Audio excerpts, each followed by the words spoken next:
Everyone, आज फिर हम 3 क्वेश्चंस देखेंगे इंपॉर्टेंट। और ये क्वेश्चंस किस लिए आपके लिए इंपॉर्टेंट है? इसलिए है क्योंकि आपको इट्स मोर अबाउट इसका आंसर क्या है इस क्वेश्चन का, इससे ज़्यादा इंपॉर्टेंट ये है कि मैं आपको एक्चुअली बताना चाह रहा हूँ कि how you have to read the statements, how you have to go through the answers and everything. Okay, अगर आप ये चीज़ नहीं सीखोगे तो आप पढ़ते रह जाओगे पर आपको समझ भी नहीं आएगा क्या प्रीलिम्स में पूछेगा वो, राइट? सो आपको इस छोटी छोटी चीज़ पे ध्यान देना है and you have to you should try to learn. ठीक है, अब जब पहला क्वेश्चन देखोगे आप, district mineral foundations in India. Now this is very very like, कोई ये टॉपिक इसलिए चूज किया, चलो एक तो ये प्रीलिम्स में पहले भी आ चुका है 2019 आई थिंक, उस प्रीलिम्स में क्वेश्चंस पूछ रखे हैं, और उस जो स्टेटमेंट जो यूपीएससी ने पूछा है उसी से मिलता जुलता मैंने आपको यहाँ पे सवाल पूछा है, राइट? तो आपको थोड़ा सा अच्छा भी लगेगा इस क्वेश्चन को करके और थोड़ा समझने में भी आपको अच्छा लगेगा।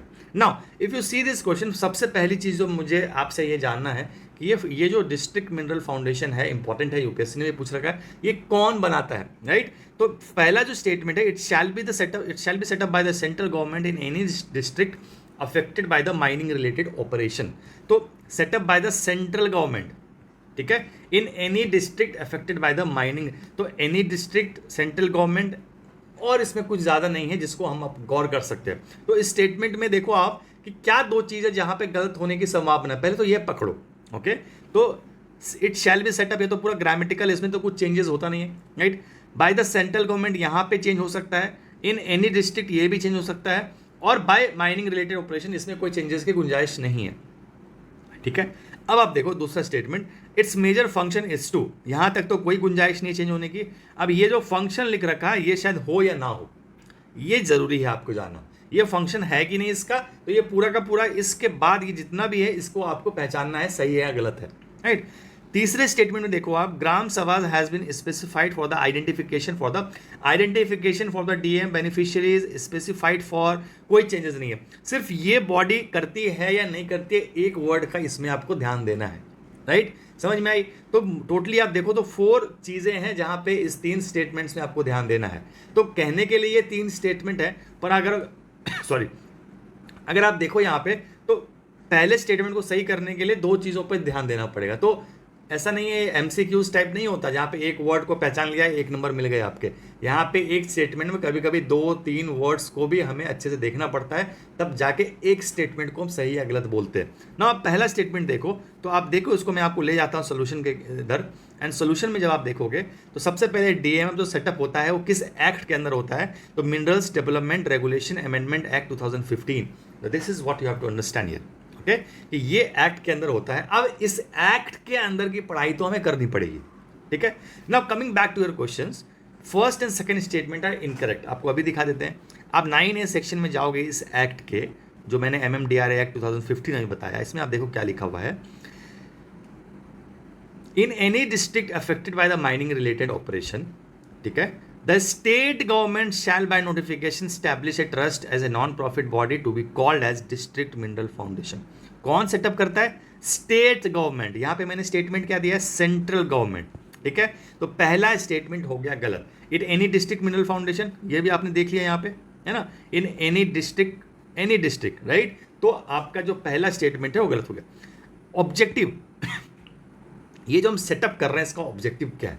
That is very very important. आप देखो क्या ऑब्जेक्टिव है, shall be to work with the interest of the benefits of the person and the areas affected by the mining related operation in such manner as may be prescribed by the state government। तो इसका काम है वहाँ के जो mining affected areas के जो populations हैं एरिया, उनके लिए काम करना इस ट्रस्ट का, और कोई काम नहीं है। देखो और कुछ रहता तो ये पार्ट 1 पार्ट 2 में लिखते। तो मेजर ऑब्जेक्टिव क्या है, यही है। और जब आपके क्वेश्चन में ऑब्जेक्टिव पूछता है तो आपको सबसे मेजर ऑब्जेक्टिव है वही लिखना होता है। आप देखो किसी एक्ट के ऊपर एक स्टेटमेंट रहती है एक्ट के नीचे, वो आपको जरूर पढ़ना चाहिए। तो इसका ऑब्जेक्ट, अब मैंने ऑब्जेक्टिव क्या पूछा है? It's major function is to authorise, मैंने मेजर वर्ड भी यूज कर दिया है, ठीक है, state government to issue licence for the mineral exploration. गलत स्टेटमेंट है ये। आप देख लो एक्ट के अंदर क्या लिखा हुआ है। तो नहीं पढ़ोगे बारीकी से, माइन्यूटली, तो कैसे चीजें सीखोगे? आप नहीं सीखोगे। थर्ड स्टेटमेंट देखो क्या लिखा हुआ है, gram sabha has been specified for the identification of DM beneficiaries. अब third statement is correct, yes, gram sabha has been specified. समझ में आया? तो थर्ड सही है, फर्स्ट एंड 2 वेयर इनकरेक्ट, ठीक है। Moving to the very next question, the constitution provides provision for the disqualification of the members of the Rajya Sabha. अब इस क्वेश्चन को आप देखो कि एक्चुअली यहाँ पे कौन से वर्ड्स पकड़े जाएंगे। First of all constitution provides for the disqualification, अच्छा ये कंडीशन तो ऑब्वियसली बात है, ये कंडीशन तो है। अब इसको प्रोवाइड कौन करता है, बस यही प्रॉब्लम है, ठीक है, यही हमें पता करना है। तो कॉन्स्टिट्यूशन में ऐसा लिखा हुआ है provisions for the disqualification of the members of Rajya Sabha, ठीक है, राज्यसभा को डिस्क्वालिफाई, तो आप चेक कर लेना, ठीक है। अभी देखते हैं, if a candidate is elected, second statement, from the both houses of the parliament in state, MP भी बन गए, एमएलए भी बन गए, and if he doesn't resign from one of the seats with a prescribe time, ठीक है। Suppose MLA का चुनाव लड़े, फॉर एग्जाम्पल कोई भी गवर्नमेंट ले लो आप, लाइक अखिलेश यादव को ले लो, उन्होंने भी बहुत अच्छा परफॉर्म किया है यूपी में, तो उनको थोड़ा सा हम एग्जाम्पल के सेट कर देते हैं। अब उन्होंने मान लो एमएलए का चुनाव लड़ा, जब स्टेट असेंबली का चुनाव होगा यूपी का, वहाँ पे भी सीट जीत गए, और अभी एमपी जब लोकसभा का चुनाव हुआ, उन्होंने वहाँ से भी लड़ाई किया, कनौज से फाइट किया, he also won from there. तो अब दोनों में से एक सीट तो खाली करनी पड़ेगी उनको, तो एक टाइम पीरियड होता है, अगर उस टाइम पीरियड के अकॉर्डिंग उन्होंने खाली नहीं किया तो seat in the parliament will become vacant. जो पार्लियामेंट में सीट अभी जो रिसेंटली जीते हैं वो खत्म हो जाएगी, फिर यहाँ पे बाई इलेक्शंस होंगे। समझ में आया? तो आप देखो आंसर क्या है। पहला statement is correct because yes disqualification of the membership की जहां बात की है कॉन्स्टिट्यूशन ने आर्टिकल 102 में, वहां पे either house of the parliament मतलब लोकसभा एंड राज्यसभा दोनों, तो पहला स्टेटमेंट हमारा सही है, ठीक है। Constitution yes constitution provides. दूसरा स्टेटमेंट देख लो आप, इज ऑल्सो करेक्ट बिकॉज यहाँ पे आप देखोगे इस एक्ट के अंदर लिखा हुआ है आरपी एक्ट 1951 सेक्शन 101 और सेक्शन 70 के अंदर, चलिए मैं आपको सेक्शंस दिखाता हूँ। No person shall be the member of the both houses of the parliament and provision shall be made by the parliament by law, ठीक है। अब आप देखो, अगर कोई भी दोनों हाउस से सिलेक्ट होते हैं तो parliament shall become vacant unless he और has previously resign his seat in the legislature. अगर लेजिस्लेचर में इन्होंने सीट रिजाइन नहीं किया तो ऑटोमेटिकली पार्लियामेंट की खत्म हो जाएगी। अगर स्टेट का उन्होंने सीट कैंसिल कर दिया तो वो मेंबर ऑफ पार्लियामेंट बने रहेंगे, पर नहीं करते हो आप तो आपको करना पड़ेगा।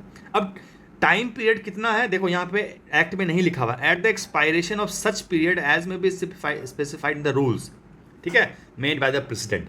तो वो रूल्स के अकॉर्डिंग है। तो आपको अब इसमें ये देखना है कि प्रेसिडेंट की जो पार्लियामेंट की सीट है वो वैकेंसी हो जाएगी अगर आप नहीं इसको हटाते हो कोई एक सीट। तो answer to this question is C, both one and correct, ठीक है।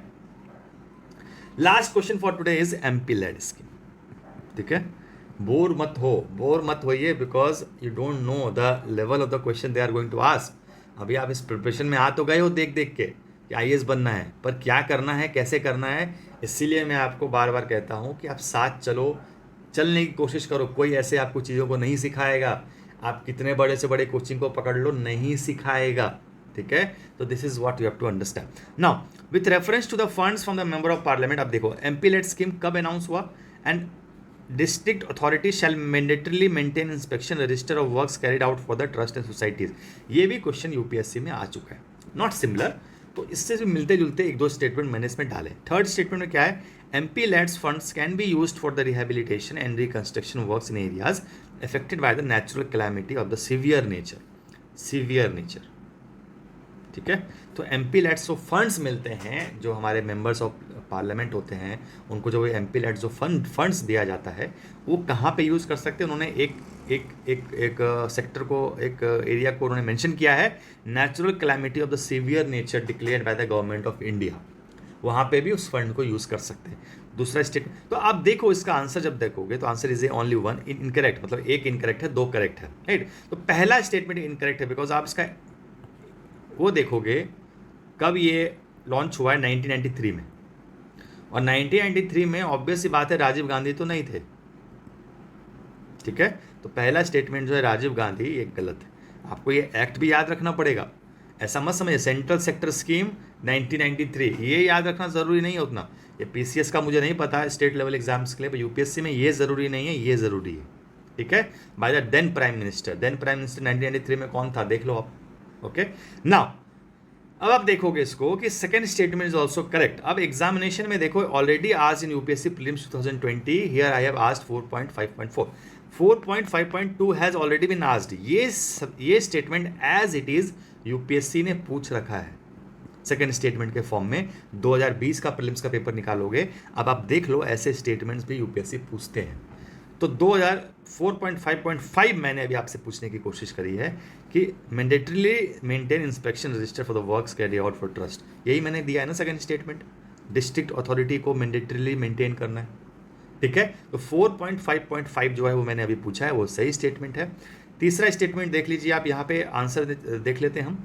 Third statement is also correct. It says that any member of the parliament from anywhere in the country can concern their MPLADS funds up to 1 crore per annum for the rehabilitation reconstruction works in the areas affected by the natural calamity of the severe nature। 1 crore, ठीक है। तो third statement सही है, दूसरा भी सही है, district authority mandatorily maintain the inspection register, okay. और पहला इनकरेक्ट है बिकॉज इट वाज इन 1993 और then prime minister was not Rajiv Gandhi, तो पहला स्टेटमेंट गलत है, दूसरा और तीसरा सही है।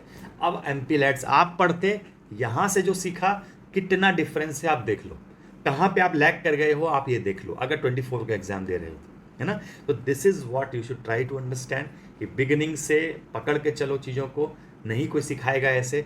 हर बच्चों को मैं इंसिस्ट कर रहा हूँ, 2025 ऑलरेडी लॉन्च हो चुका है वर्क, हमारा जो प्रीलिम्स का टेस्ट है, प्रीलिम्स का जो कोर्स है, 100% ज्वाइन कीजिए, ऐसे सेशंस लीजिए, PDF लीजिए और रिवाइज कीजिए। Thank you so much, will see tomorrow.